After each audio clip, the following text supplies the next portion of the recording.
Well, I'm Doug Payne here with my girlfriend Jess Hampf, and we're at the Rolex Kentucky 3-day event. We are sitting at fence 21, and Jess is going to give us a little tip here how we'd go about jumping this. Well, you've just come off the head of the lake, and it's a good trek of galloping, and this is a big enough fence with a big enough ditch underneath it, and they kind of look at it sometimes, but you want to have a good canter. It's towards the end of the course, but this will jump a lot bigger than I think people expect, so on to 22, hopefully. So we're here at fence 22, the Normandy Bank, and you've just had a long gallop up the hill. You kind of want to let your horses take a breather, take a breath, so then you can kind of ride up. It's a big enough bank, as you can see, and then a bounce up over either right or left side to the corners. You get to pick whatever you're comfortable with, and I think Doug's going to kind of talk about some safety. I think it's a significant effort jumping up here, and for a tired horse coming up, there's a pull from the last jump we were just at. So I think the smart ones are going to give their horses a breath there. If you happen not to, or the horse doesn't jump up this well enough, if you look closely at the second portion of this jump, the B element, there's actually, this is a pinned jump. It has a frangible pin, which is a pin there that's designed to break if the horse ends up landing on top of it or begins to sort of fall over it. If that were to happen and you were to continue on, 21 points is actually assessed onto your score, which hopefully you don't want to have happen, or worst case is you actually fall off. And I ride in a hit air vest and have enough experience with them to know that really there's no other way to be going than having some sort of air vest on. And beyond this, then you have the C element, which is the two corners, and we'll take a moment and go on over and see that a little bit closer. So for each person, they kind of have their own preference of which side of the corner they're going to jump. You can jump right or left. Either side is a 4 down to the corner. Kind of depends on your horse. For mine, I'm going to go to the right. I think Doug as well is going to go to the right. No, I've changed it up actually. I'm going left now. The other thing that needs to be considered is the daylight at the time that you're riding. And I think I'm going to be riding probably about 11:15, and I think actually the left-hand side is going to be still well lit. And to me, that makes me feel a little bit more comfortable. It gives them a fraction of a second. Should be a fraction of a second quicker for him to read it and figure out exactly where it is. So if we happen to have an awkward jump at the B element, we're still in good shape, or the best we can, to get to see and jump it successfully. Well, we're back at the keeper's brush now, fence 23, and as you can see with Jessica in the hole there, I'm really hoping not to end up there. So my plan for this is head down the hill. When the ground gently rises, just try and shift your shoulders back and keep your leg on, and probably keep a little bit of a contact, because they're going to be getting tired by this point. So what do you have to add, Jessica, way down there? I know, as you can tell, I'm really tall. I'm all of 5'4", but it's quite a big fence, and I think coming down the hill towards the end of the course, you do want to take a feel of their face and kind of just shorten their neck and kind of keep an uphill balance. I don't think you actually have to change much of the pace. I think you're not going to be able to do much of that. This usually doesn't cause a lot of problems, but hopefully it will ride well for everybody tomorrow. So Jess and I are now at the 24-25 option here, and they're big enough size tables that you would certainly want to pay attention, and especially at this point in the course, your horse is going to be quite tired.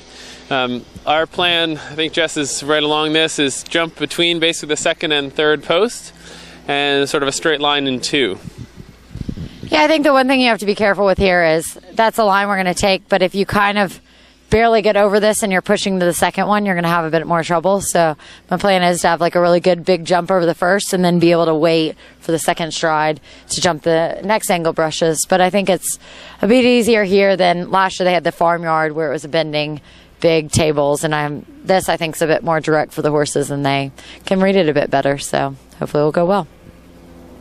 So we're here at fence number 26, and it just seems like a normal table, but for some reason it does seem to cause a bit more problems, and just making sure that you have your horse a bit in the contact, his short neck, and like having a good pace. You're not going to really change his pace or anything here, but apparently Andrew Hoy had a bit of a problems here a couple years ago, but no, I think it's, as long as you're riding well, I think it's going to ride decent enough. What do you think? Yeah, I think it's one of those fences that towards the end of the course, if the horses are tired, could trip you up. So just going to take maybe a little extra caution.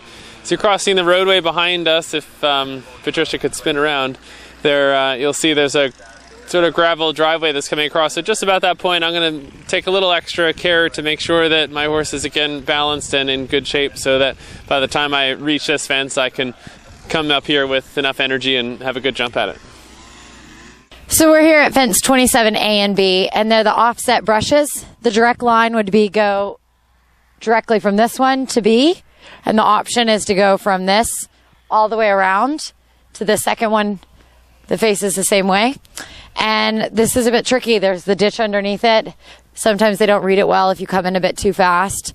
They'll sometimes chest it. And even if you come in normal, I mean, this is definitely a serious question. It's the third to last fence, and the direct route is very tricky, and it's 3 across, but you have to be dead straight on a horse that wants to see it and read it well. So for me, I jumped straight through last year, and I think if I ride the same, that hopefully I can jump straight through again this year. But what's your plan? Well, I think the plan A is to go straight through, and at this point that is actually going to end up being a little bit steady in 3. If you have a tired horse, the option doesn't actually take that much more time. So you can actually continue down the hill and probably keep your gallop all the way through 27A and wrap just tightly right around the paddock there and get 27B. A lot of the horses at the World Games ended up doing the option as the day went on. There were a few sort of horses that came to this and just misread it and jumped to 27A awkward. So anyway, long story short, if any of my horses are any bit tired, I'm just going to take the option here. I think the problem with the World Games, though, is it's not exactly the same. I mean, same question as in the fences are here, but the track was coming off a 90-degree angle, and a lot of the horses they didn't see it in time, and it just was a different thing. You've got a long, straight approach. They are a bit tired, and you want them to take a breath, but it rode fairly well for the horses last year. But I think it did cause a lot of problems at the Worlds, but I think it's a different ball game with it going straight down the hill. So we'll see tomorrow. So if you're riding tomorrow, this will be a very exciting sight to see. This is fence 28, and you can see the last is actually just right around the corner here. That's 29, and that'll be your last jump here at Rolex. This is a good effort, but I think it's actually a very inviting, friendly fence, and for a tired horse, the nice thing that they've done, and this is not the only place on the course they've had it, but there's a nice little upslope as you're getting up to the fence, so it has a very good way of helping the horse rebalance as you're approaching it. So I think it should jump well, and you're just going to see people take a little extra care, I think, with these last 2 to make sure that they jump them well. It would be a shame to have a problem this close to the finish. Yeah, I think this is actually a much nicer fence than last year. And I think even the year before. Last year was just a big table that was angled over the ditch.